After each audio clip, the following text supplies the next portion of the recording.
जय Hind and hello guys, स्वागत है आपका आपके अपने YouTube चैनल ज्ञानदेह होस्ट में। और इस वीडियो में मैं आपको बताने वाला हूं सीमा सुरक्षा बल यानी कि बॉर्डर सिक्योरिटी फोर्स यानी कि BSF constable GD sports quota भर्ती 2025 ऑनलाइन फॉर्म के बारे में कि कैसे आपको इस नई भर्ती का फॉर्म फिलअप करना है। गाइज इस वीडियो के अंदर आपको कंप्लीट इन्फॉर्मेशन दी जाएगी ताकि आप लोग अपना फॉर्म बिना किसी मिस्टेक के भर पाए। तो वीडियो को पूरा देखना है और अगर फिर भी कोई सवाल डाउट रह जाए तो कमेंट के माध्यम से पूछ लेना। अब चलिए शुरू करते हैं। अगर आपने वीडियो को लाइक शेयर अभी तक नहीं किया हो तो कर देना और चैनल को जरूर सब्सक्राइब कर लेना, क्योंकि जब तक ये भर्ती का प्रोसेस कंप्लीट नहीं हो जाता तब तक आपको यहाँ पर सभी अपडेट दिए जाएंगे। इसके बाद जो लिंक वीडियो के डिस्क्रिप्शन में दिया है आप ओपन करिए। ओपन करने के बाद आपको जानने को मिलेगा कि इसमें 243 पोस्ट निकाली गई है। एज लिमिट 18 से 23 साल के बीच रखी गई है। एप्लीकेशन फीस यहाँ पर जनरल OBC EWS से 100 रुपये ली जाती है, बट गाइज 47.20 रुपीज़ ये अलग से पोर्टल चार्ज के रूप में आपसे लेते हैं। ये एक अलग तरीका है आपसे फीस ऐंठने का, आपसे पैसे ऐंठने का। इसके अलावा SC ST फीमेल के लिए वैसे तो कोई फीस नहीं है, बट ये आपसे यहाँ पर ये 47.20 पोर्टल चार्ज के रूप में लेते हैं। ये भी काफ़ी ज़्यादा अमाउंट है। जब अगर हज़ारों की संख्या में फॉर्म भर ले तब भी इनके पास अच्छा खासा पैसा आ जाता है। तो इन्होंने एक अलग तरीका निकाला हुआ है इन कैटेगरी से भी फीस लेने का। इसके अलावा जो बाकी कैटेगरी है जो फीस पे करिए उनको भी ये चार्ज देना होता है। फॉर्म आप लोग यहाँ पर 20 अगस्त 2025 तक भर पाएंगे। एंड गाइज यहाँ पर एलिजिबिलिटी की अगर बात करें तो 10वीं पास कैंडिडेट अप्लाई कर सकते हैं। स्पोर्ट्स आपकी कैसी होनी चाहिए, यानी कि क्या क्वालिफिकेशन होनी चाहिए स्पोर्ट्स की, तो बोला है कि प्लेयर्स हु हैव पार्टिसिपेटेड और won medal in various level of competition. इसके लिए आपको आपका डिटेल्ड नोटिफिकेशन चेक करना होगा। हाइट मेल की 170 सेंटीमीटर कम से कम और फीमेल की 157 सेंटीमीटर रहनी चाहिए। चेस्ट 80 से लेकर के 85 सेंटीमीटर, जहाँ पर 80 सेंटीमीटर बिना फुलाए और फुला करके 85, जिसमें कि 5 सेंटीमीटर का फुलाव जरूरी है। इसके अलावा आप यहाँ पर सैलरी की इन्फॉर्मेशन और फिर आपका सिलेक्शन प्रोसेस जान लेंगे। ये सभी इन्फॉर्मेशन चेक करने के बाद अगर आप इसमें एलिजिबल है और आपका इंटरेस्ट है तो आप यहाँ पर अप्लाई ऑनलाइन लिंक ओपन करेंगे। आपके सामने BSF की ऑफिशियल वेबसाइट आएगी। यहाँ पर आ जाने के बाद में आप कैंडिडेट लॉगिन इसके ऊपर क्लिक करेंगे। अब मैं आपको बता दूं कि अगर आपने पिछले 2-3 साल के अंदर BSF की इस वेबसाइट का इस्तेमाल करके कोई भी फॉर्म भरा है तो आपका अकाउंट बना हुआ होगा, क्योंकि एक बार ही इसमें रजिस्ट्रेशन करना होता है। तो आप यहाँ पर आपकी registered email ID and password का इस्तेमाल करके लॉगिन कर लीजिए। बट गाइज अगर आप फ्रेशर है, पहली बार इस वेबसाइट का इस्तेमाल करके कोई फॉर्म भर रहे हैं तो आपको यहाँ पर रजिस्टर हियर इसके ऊपर क्लिक करना है। इसके बाद आपको यहाँ पर आपका नाम एंटर करना है 10th के सर्टिफिकेट के अकॉर्डिंग। यहाँ पर आपको आपका मोबाइल नंबर एंटर करना है और अपनी ईमेल ID एंटर करनी है। देन आप जनरेट OTP पर क्लिक करेंगे। इसके बाद में गाइज आपके नंबर पर एक OTP जाएगा। जैसे ही आप OTP डाल करके वेरीफाई कर देंगे तो आपके सामने यहाँ पर आपकी पर्सनल डिटेल आ जाएगी। तो यहाँ पर आपको आइडेंटिटी डिटेल्स में क्लिक करके आधार कार्ड के ऊपर क्लिक करना है और यहाँ पर आपको एक जो ID है आपके आधार कार्ड वो सिलेक्ट कर लेनी है। फिर जो भी आपका आधार नंबर है वो आपको एंटर करना है। इसके बाद है आइडेंटिटी टाइप, तो आप यहाँ पर सिलेक्ट करेंगे और आप इनमें से कौन सी ID दे रहे हैं, आधार कार्ड या फिर कोई अन्य ID। तो आप यहाँ पर जो भी दे रहे हैं वो आप सिलेक्ट करें एंड जो ID आप यहाँ पर सिलेक्ट करते हैं उसी का नंबर आपको यहाँ पर एंटर करना है। एंड देन यहाँ पर आती है एडिशनल इन्फॉर्मेशन। तो जो आपकी डेट ऑफ बर्थ है वो आप कैलेंडर के ऊपर क्लिक करके सिलेक्ट कर लेंगे। पहले आप यहाँ से इस तरह से ईयर सेलेक्ट करेंगे, फिर यहाँ से मंथ और उसके बाद में डे, तो आपकी डेट ऑफ बर्थ आ जाएगी। देन यहाँ पर आपकी उम्र कितनी होती है वो आपको जानने को मिलेगा। नेशनलिटी आपकी इंडियन रहेगी। फादर नेम आपको 10th के सर्टिफिकेट के अकॉर्डिंग एंटर करना है। आपकी मदर्स का नेम आपको 10th के सर्टिफिकेट के अकॉर्डिंग ही एंटर करना है। Permanent identification mark on body, आपकी बॉडी के ऊपर परमानेंट मार्क, तो कहीं पर भी आपकी बॉडी पर मार्क है आप लिख दीजिए। अगर कोई भी ऐसा मार्क नहीं है तो आप यहाँ पर नो मार्क भी लिख सकते हैं। देन यहाँ पर जो भी आपका जेंडर है मेल फीमेल वो आप सिलेक्ट करेंगे। मैरिटल स्टेटस आपका क्या है, मैरिड अनमैरिड, वो आप यहाँ पर सिलेक्ट कर लेंगे। फिर आते हैं कैटेगरी रिजर्वेशन। तो जो भी आपका रिलीजन है पहले आपको आपका रिलीजन सेलेक्ट करना है। कास्ट कैटेगरी आपकी कौन सी है वो आपको सेलेक्ट कर लेनी है। फिर अगर आप यहाँ पर SC ST है तो आपको आपका कैटेगरी सर्टिफिकेट नंबर एंटर करना है।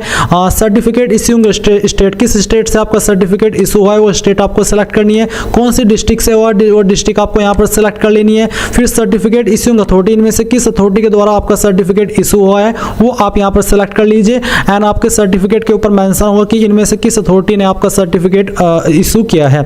सर्टिफिकेट इशू डेट क्या है वो आप यहाँ पर सेलेक्ट कर लेंगे कैलेंडर के ऊपर क्लिक करके। फिर आता है कैंडिडेट एज मोड के रूप में उम्मीदवार। तो यहाँ पर डायरेक्ट एंट्री है, एक्स सर्विसमैन है, गवर्नमेंट एम्प्लॉई हो, अगर आप फ्रेशर हो तो आपको डायरेक्ट एंट्री सेलेक्ट करना है। अब आती है सब category reservation. Are you differently abled person, क्या आप विकलांग है, अगर हाँ तो यस करें, नहीं तो आपको नो करना है। क्या आप एक्स सर्विसमैन है, अगर हाँ तो यस, नहीं तो यहाँ पर भी आपको नो करना है। डिपार्टमेंटल कैंडिडेट तो आपको सेलेक्ट करना है सेंट्रल गवर्नमेंट के या फिर स्टेट गवर्नमेंट के, अगर आप नहीं है तो आप नो के ऊपर क्लिक करेंगे और सेव एंड नेक्स्ट के ऊपर आपको क्लिक करना करना है। अब आपके सामने यहाँ पर एड्रेस डिटेल आ चुकी है, तो जो भी आपका परमानेंट एड्रेस है वो आपको आपकी आईडी के अकॉर्डिंग इस वाले कॉलम में पूरा लिखना है। एंड फिर यहाँ पर जो आपका पिन कोड है वो पिन कोड आपको डाल देना है। स्टेट आप यहाँ से अपनी सेलेक्ट कर लीजिए, उस स्टेट के अंदर आपकी कौन सी डिस्ट्रिक्ट है वो डिस्ट्रिक्ट आपको सेलेक्ट करनी है। फिर आपको आपके विलेज या फिर सिटी का नाम यहाँ पर एंटर करना है। आपका नजदीकी पुलिस स्टेशन कौन सा है उसका नाम आपको यहाँ पर लिखना है। एंड आपका नजदीकी पोस्ट ऑफिस यानी कि डाकघर कौन सा है उसका नाम आपको यहाँ पर लिखना है। नीचे आपका कोरेस्पोंडेंस एड्रेस यानी कि प्रेजेंट एड्रेस, तो जो आपने ऊपर भरा वो था आपका परमानेंट एड्रेस और नीचे है प्रेजेंट एड्रेस। अगर आपका परमानेंट और प्रेजेंट एड्रेस एक ही है, सेम है, तो आप यहाँ पर टिक कर देंगे। अगर अलग है तो अनटिक रहने दे और अलग से अपना प्रेजेंट एड्रेस फिल कर दे और इसके बाद आप यहाँ पर सेव एंड नेक्स्ट के ऊपर क्लिक करेंगे। नाउ गाइस अब आपसे यहाँ पर कुछ और डिटेल्स मांगी है, जैसे कि डू यू हैव एनसीसी, क्या आपके पास एनसीसी प्रमाण पत्र है? अगर हाँ तो आप यस करें और यस करने के बाद आपको बताना कि आपके पास ए सर्टिफिकेट है। अगर हाँ तो यस करें, नहीं तो आपको नो करना है।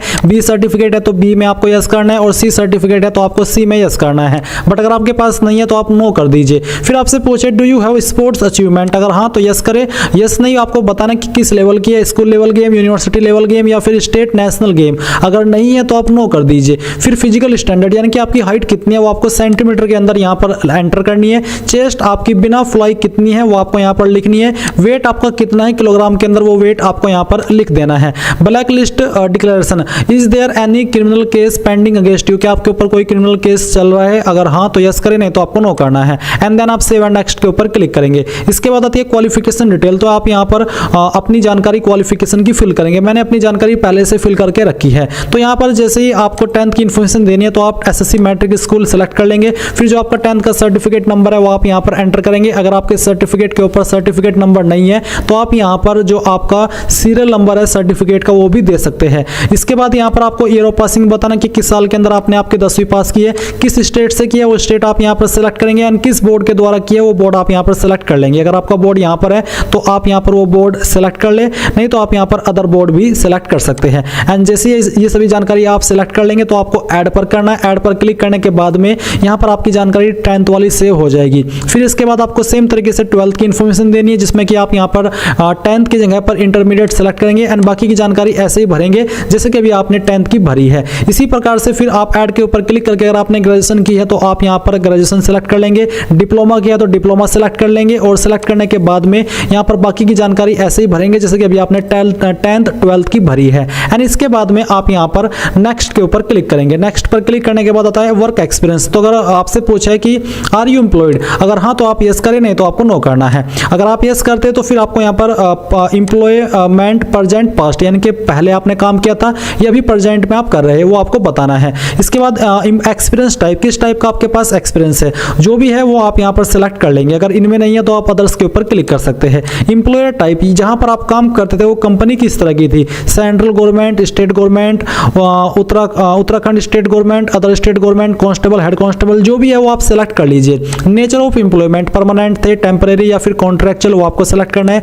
कब से आपने जॉब ज्वाइन की थी, जिस जॉब पर आप काम कर रहे थे या फिर कर रहे हैं वो आपको डेट सेलेक्ट करनी है। किस पोस्ट पर आपने काम किया उस पोस्ट का नाम आपको यहाँ पर लिखना है। इंस्टीट्यूट, डिपार्टमेंट, ऑर्गेनाइजेशन यानी कि कहां पर आपने काम किया उस कंपनी का नाम आपको यहाँ पर लिखना है। एंड फिर आप सेव के ऊपर क्लिक कर देंगे तो आपकी एक्सपीरियंस की जानकारी इस प्रकार से यहाँ पर सेव हो जाएगी। फिर अब आपको यहाँ पर नेक्स्ट के ऊपर क्लिक करना है। अगर आपके पास एक्सपीरियंस नहीं है तो आप नो करके आगे सिंपली बढ़ सकते हैं। अब आपको यहाँ पर आपका फोटो अपलोड करना है, तो आप यहाँ पर चूज फाइल के ऊपर क्लिक करेंगे। जैसे कि मैं यहाँ पर इस फाइल को डिलीट करता हूँ और इसके बाद मैं आपको न्यू फाइल अपलोड करके दिखाता हूँ। तो आप यहाँ पर इसके ऊपर क्लिक करेंगे, जहाँ पर भी आपकी फोटो फाइल है वो आप यहाँ पर सिलेक्ट कर लेंगे। तो आपको यहाँ पर जैसे कि मैं यहाँ पर इस फाइल को सिलेक्ट करता हूँ, यहाँ पर मैं इसके ऊपर क्लिक करता हूँ तो फिर यहाँ पर मैं आता हूँ और इस फोटो को सिलेक्ट कर लेता हूँ और यहाँ से ओपन करता हूँ तो आपकी फाइल इस तरह से आ जाएगी, अपलोड हो जाएगी। फिर आप यहाँ पर सेम तरीके से आपका सिग्नेचर अपलोड कर देंगे। इसके बाद आप यहाँ पर 10th की मार्कशीट अपलोड करेंगे, हाई स्कूल की, फिर आपको 12वीं की मार्कशीट अपलोड करनी है, फिर आपको ग्रेजुएशन का जो सर्टिफिकेट है वो अपलोड करना है। अगर आप SC ST OBC है तो आपको कास्ट सर्टिफिकेट अपलोड करना है। अगर आपने एक्सपीरियंस की जानकारी भरी है तो आपको उसका सर्टिफिकेट अपलोड करना है। एंड यहाँ पर आप देख सकते हैं कि फोटो का साइज 30 से 100 KB, साइन का साइज 20 से 50 KB, qualification, caste, experience certificate का साइज 30 से 100 KB और फॉर्मेट इनमें से कोई भी चल जाएगा। तो यहाँ पर ये जो मैंने डॉक्यूमेंट अपलोड करके रखे ये मैंने डेमो के लिए रखे, क्योंकि इस फॉर्म को मैं डेमो के लिए भर रहा हूँ ताकि आपको बता सकूँ कि कैसे आपको फॉर्म को भरना है। तो जैसे ही आप सभी डॉक्यूमेंट अपलोड कर लेंगे आप यहाँ पर टिक करेंगे एंड आपको सेव एंड नेक्स्ट के ऊपर क्लिक करना है। इसके बाद आपके सामने यहाँ पर कुछ ऐसा इंटरफेस आ जाएगा। बेसिकली आपकी प्रोफाइल कंप्लीट हो चुकी है। अब आपको आपको यहाँ पर अप्लाई न्यू एडवर्टाइजमेंट इसके ऊपर क्लिक करना है। गाइज यहाँ पर OTR प्रोफाइल बनाने के बाद में आप अप्लाई न्यू एडवर्टाइजमेंट इसके ऊपर क्लिक करेंगे तो आपके सामने करंट रिक्रूटमेंट ओपनिंग्स इस तरह से आ जाएगी, या फिर आप इसमें जैसे लॉगिन हो जाएंगे आप होम पेज पर क्लिक करके यहाँ पर आ जाएंगे। अभी आपको अप्लाई हियर इसके ऊपर क्लिक करना है। अब आपको सेलेक्ट पोस्ट के ऊपर क्लिक करके आपका डिसिप्लिन सेलेक्ट करना है कि आप कौन से गेम में अप्लाई करना चाहते हैं। तो जिसमें भी आपको अप्लाई करना है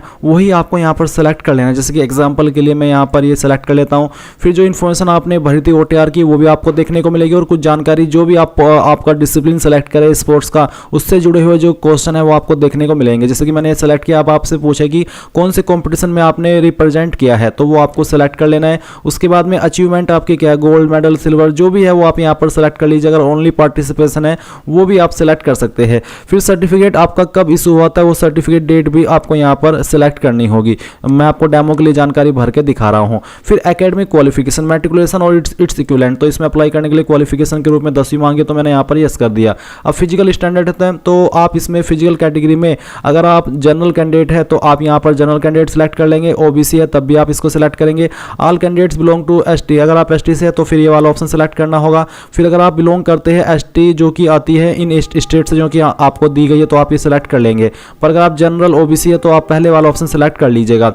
हाइट आपको बतानी है जो कि आप भर चुके हैं ऑलरेडी, चेस्ट, फिर आपका वेट। उसके बाद अपलोड स्पोर्ट्स सर्टिफिकेट, तो जो आपका सर्टिफिकेट है स्पोर्ट्स का वो आपको 31 दिसंबर 2022 से लेकर के 30 दिसंबर 2024 के बीच का होना चाहिए। तो आप अपलोड स्पोर्ट्स डॉक्यूमेंट इसके ऊपर क्लिक करेंगे और जहां पर भी आपका सर्टिफिकेट है वो आप अपलोड कर देंगे। जैसे कि मैंने कहा कि मैं इस फॉर्म को डेमो के लिए भर रहा हूं तो मैं यहाँ पर एक रैंडम फाइल आपको अपलोड करके दिखाता हूँ। एक फाइल मैं आपको डेमो के लिए अपलोड करके दिखा रहा हूँ। मैंने इसको सेलेक्ट किया, ओपन किया, इस तरह से फाइल आ चुकी है। अब अपलोड एनेक्स्चर 7।